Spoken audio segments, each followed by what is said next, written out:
Al número 17, Cicerón en el fondo lo que nos da es la división de su libro primero.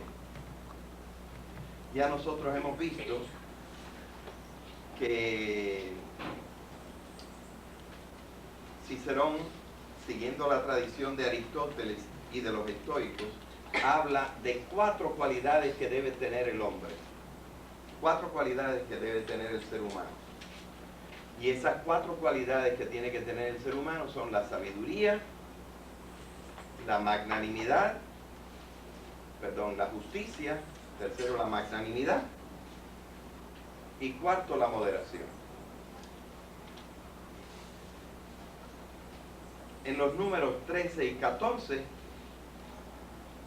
Cicerón nos habla de por qué estas 4 cualidades bastan. Y luego lo aplica a la división de su libro. Ya en el videotape anterior nosotros hemos visto el número 13. Pero por su importancia, repito aquí lo que dice Cicerón. No lo dice exactamente, pero presupone que el ser humano se distingue por 2 cosas. Por su facultad racional y por su facultad volitiva. El ser humano no está simplemente ligado a una programación genética como están los insectos, ni siquiera a una programación instintiva como están los animales superiores. El ser humano se dirige por la razón. La razón le permite buscar la libertad, la verdad. Por lo tanto, el hombre está orientado hacia la verdad. Y sin la verdad no podría ser libre. Hasta el mismo Cristo dijo, la verdad os hará libres. Sin la verdad no podríamos ser libres. Aunque la libertad consiste en optar, en escoger. Y nosotros escogemos por medio de nuestra voluntad. Realmente, a través de la voluntad es que nosotros alcanzamos el bien. Cuando nosotros escogemos lo que favorece a nuestra naturaleza social por medio de nuestra voluntad. Lo que distingue, por lo tanto, a la moral en el hombre, que es el único ser que puede ser un ser moral, es que nosotros tenemos una razón que nos guía hacia la verdad, y esto es preparatorio a buscar el bien. Y en segundo lugar, que nosotros podemos decidirnos con nuestra voluntad por escoger el bien. Esto lo explica Cicerón en el número 13. Y dice que la búsqueda de la verdad nos lleva a la primera virtud, a la sabiduría. ¿Quién es el sabio? El sabio es el que conoce bien la verdad. Y entonces va a explicar cómo nos inclinamos al bien. Y tiene una frase que me parece muy importante y que quizá ustedes debieran subrayar en el libro. Dice, habla de que cada ser humano tiene un espíritu, un apetito de preeminencia. Su ser le pide, apetito es algo que nos pide nuestro ser. Apetito, petición, algo que nos pide nuestro ser. Lo que nos pide nuestro ser es afirmarnos a nosotros mismos. Como se dice hoy, hay que ser asertivos. Cada uno de nosotros busca sobrevivir y afirmarse como individuo y como miembro de la sociedad. Cicerón nos dice, no podemos ser simplemente mosquitas muertas, gente que le da lo mismo una cosa que otra. No, todos nosotros tenemos un apetito de ser algo. Pero esto de ser algo, hay que tener cuidado. Ninguno de nosotros quisiera que nadie lo mandara, sino que saliera de uno mismo lo que uno quiere hacer.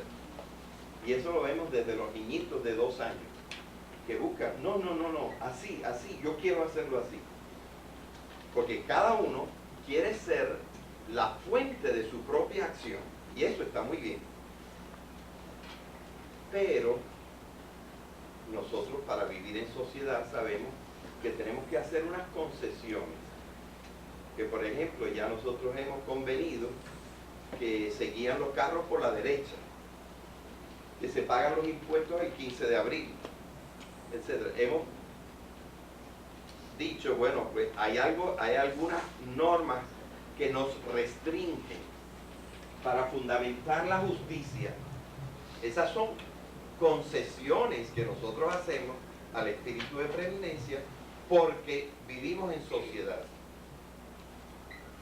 Ahora, el apetito de preeminencia en sí es la magnanimidad, es decir, el individuo que es de alma grande, que siente que está aquí en el mundo para hacer algo y quiere conseguirlo, siempre respetando la justicia, siempre iluminado por la sabiduría que le hace conocer la verdad, pero quiere obtener metas. Este es el que tiene un alma grande. Y esta es la base de las ganas de vivir, pudiéramos decir. Uno que tiene poquitas ganas de vivir, pues no tiene magnanimidad. Una persona que busca hacer las cosas, esta es la persona magnánima. ¿Verdad? O sea que él va a fundamentar la división en 4 de las virtudes, las va a fundamentar en lo que es el ser humano. El ser humano que tiene razón y que tiene voluntad. Que por la voluntad tiene un apetito de preeminencia. Por la razón tiene que dirigirse hacia la verdad. Nos falta, sin embargo, la 4ª virtud, y de esta va a hablar en el número 14, que es el que vamos a leer a continuación. Dice así el número 14, estamos en la página 9.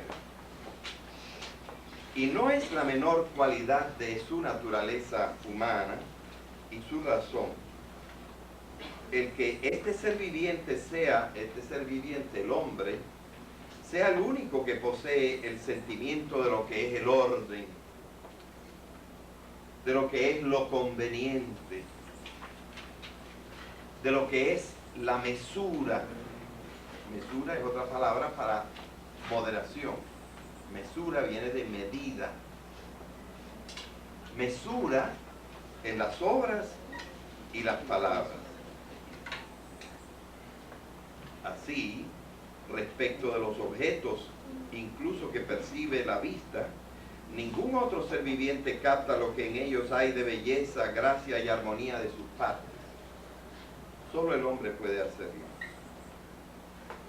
Esto supuesto, la naturaleza y la razón, llevando esta imagen del dominio de la vista al del espíritu, consideran que mucho más aún deben respetarse la belleza, la coherencia y el orden en las deliberaciones y en los hechos, y se guardan de toda deshonestidad o afeminamiento en el conjunto de sus pensamientos y sus acciones, a fin de no hacer ni pensar nada por puro capricho. Está un poco verboso en este momento Cicerón, pero está diciendo que hay que buscarle una justificación a cada una de las cosas que nosotros hacemos. No podemos estar haciendo cosas sin ton ni son. No es el capricho, sino entender y luego apegarse a las cosas que son buenas y útiles a través de nuestra razón. Y dice, quiero hacerles notar la palabra afeminamiento. Como no solo en la antigüedad, sino hasta hace muy poco, la palabra afeminamiento indicaba algo malo. Es decir, es parecerse a una mujer. Y la mujer es algo que no tiene estas cualidades, que son propiamente viriles. La persona que es floja delante de sus deberes, ese es el afeminado. Lo cual implica una ideología sexista tremenda de toda la antigüedad con respecto a, por lo menos a esta palabra, ¿verdad? Como si las mujeres no tuvieran acceso a las virtudes. Incluso en la palabra vir, que quiere decir hombre, varón,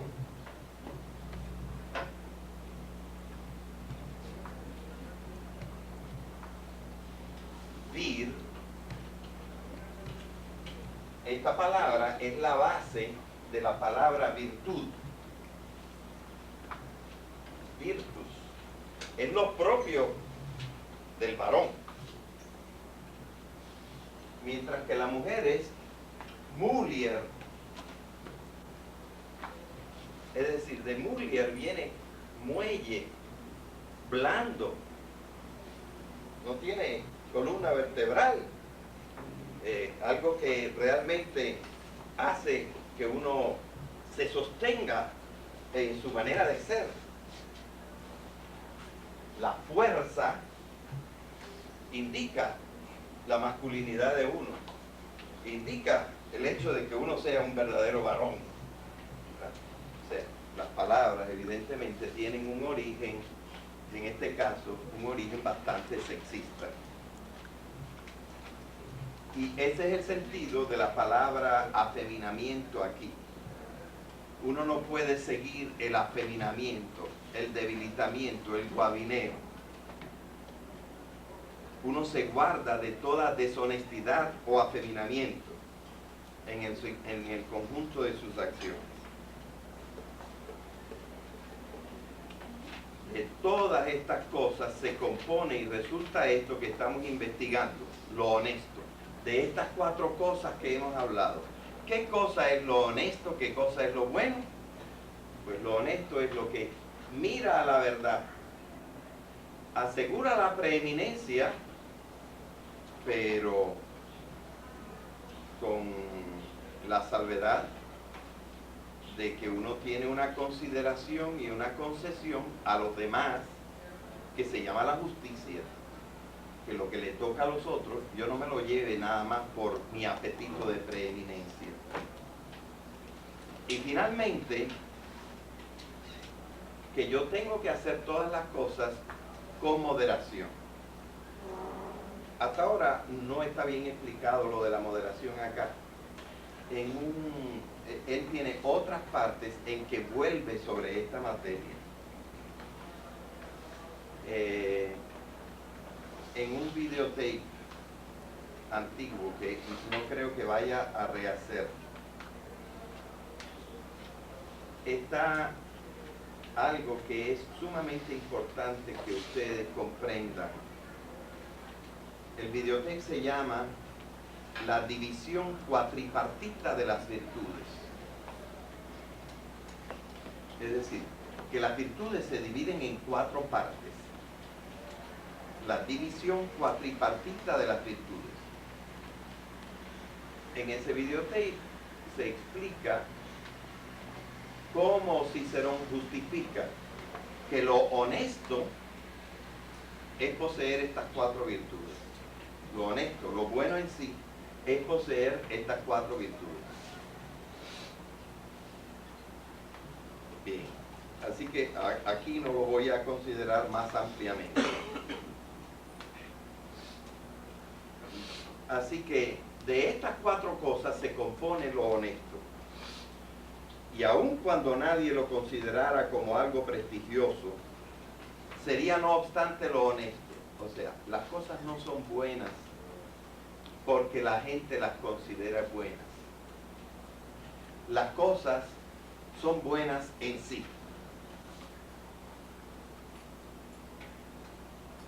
Es decir, Cicerón se pone más bien del lado de los que consideran que la moral es objetiva, que existe un bien y un mal, y no es simplemente lo que yo piense de las cosas lo que las hace buenas o malas. Cicerón no es de esos que dice, para ti eso es malo, pero para mí no, eso es bueno. Esa idea subjetivista de la moral, Cicerón la controla mucho. Aunque él no es exagerado completamente y no cree que las circunstancias dejen de tener un efecto sobre la acción, que en una circunstancia una cosa que parece mala puede ser buena y viceversa.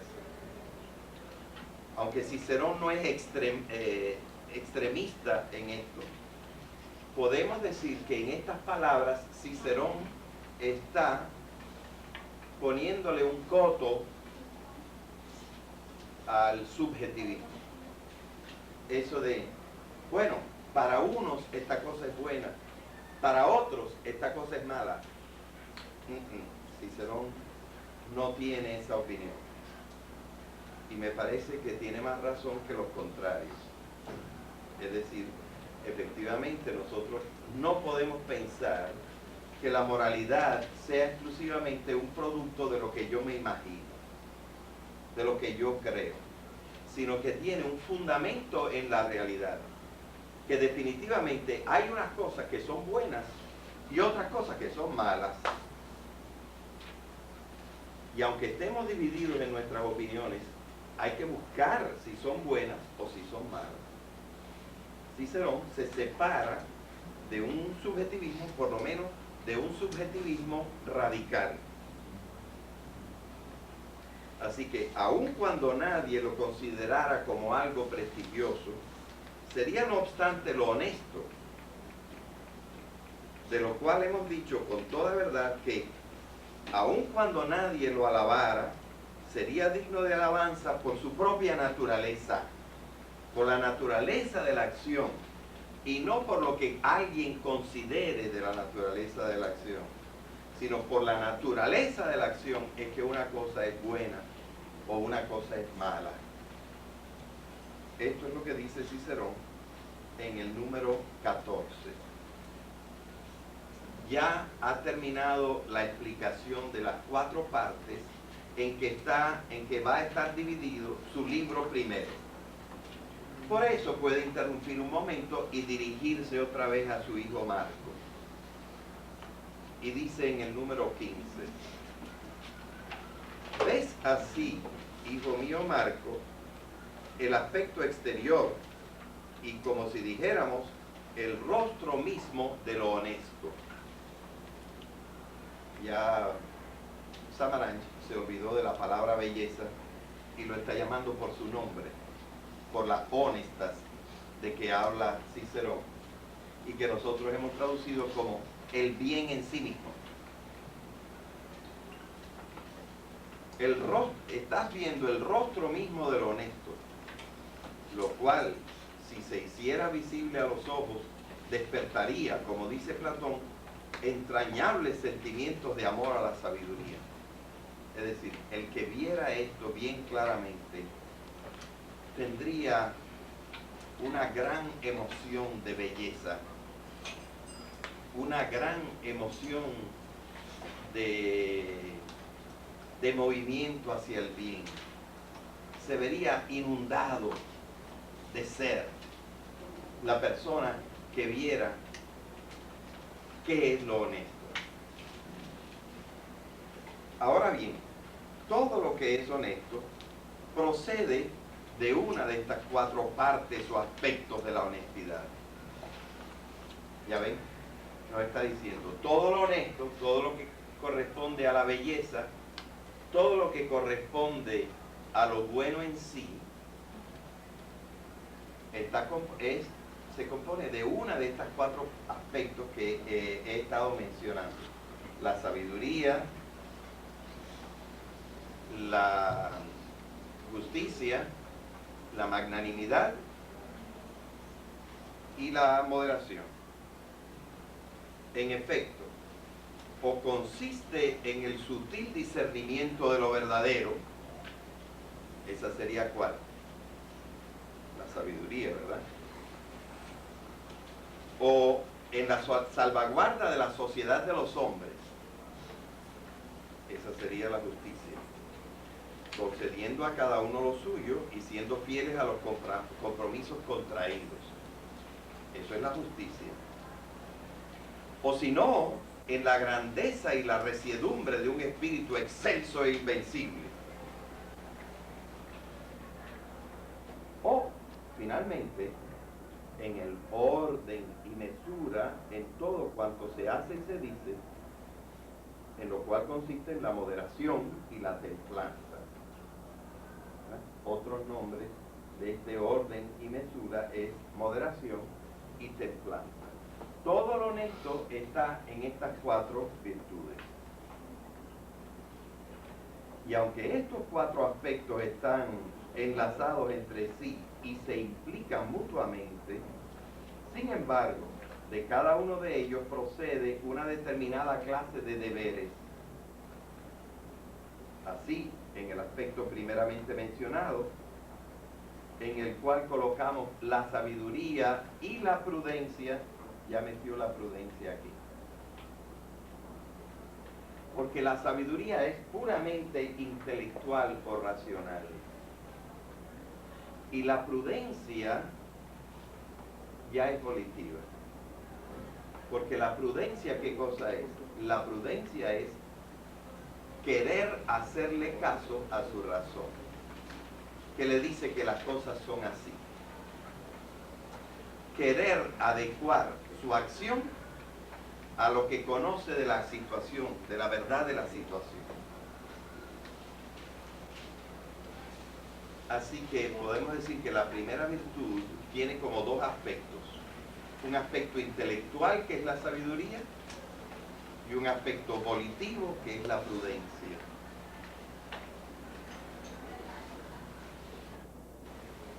Así, en el aspecto primeramente mencionado, en el cual colocamos la sabiduría y la prudencia, está implicada la búsqueda y descubrimiento de lo verdadero, y esta es la obligación propia de esta virtud: buscar lo verdadero para poder actuar razonablemente.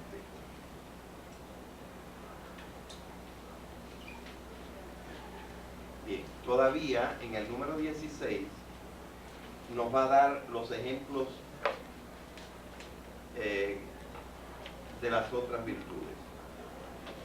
Pues en la medida en que alguien capta en el mayor grado posible qué es lo más verdadero en cada cosa, y en la medida en que puede, con la mayor penetración y rapidez, ver y exponer cuál es la razón última de ello, ese tal es considerado de ordinario y con toda razón el más prudente y el más sabio.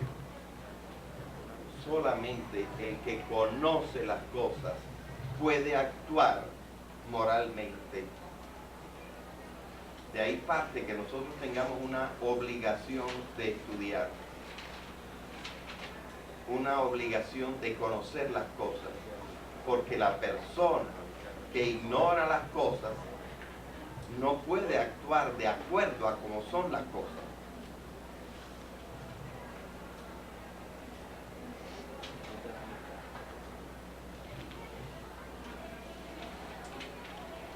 Es el que puede con mayor penetración y rapidez ver y exponer cuál es la razón, y con toda razón es el más prudente y el más sabio.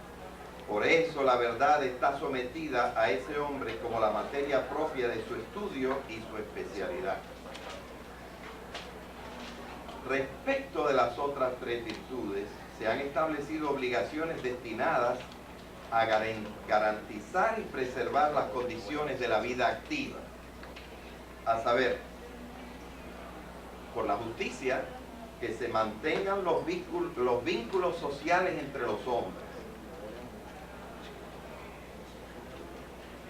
por la magnanimidad, que resplandezca la grandeza y excelencia de espíritu en el acopio de riquezas y de ventajas para uno mismo y para los de su familia, y que esa grandeza y excelencia resplandezca mucho más aún en el menosprecio de estos mismos bienes. Es decir, el hombre grande sabe que lo que vale es él mismo y no lo que pueda tener. Por lo tanto, no está tan apegado a lo que pueda tener, sino a lo que él es. Pero el orden, la constancia y la moderación y las virtudes semejantes a estas pertenecen a aquella especie de honestidad que requiere una acción y no una simple operación de la mente. No tenemos tiempo de explicarlo con más detalle, pues respetaremos la honestidad y el decoro empleando cierta moderación y cierto orden en lo que se hace en la vida. Aquí termina el número 17 y va a empezar en el número 18 a tratar de la prudencia. Nos vemos.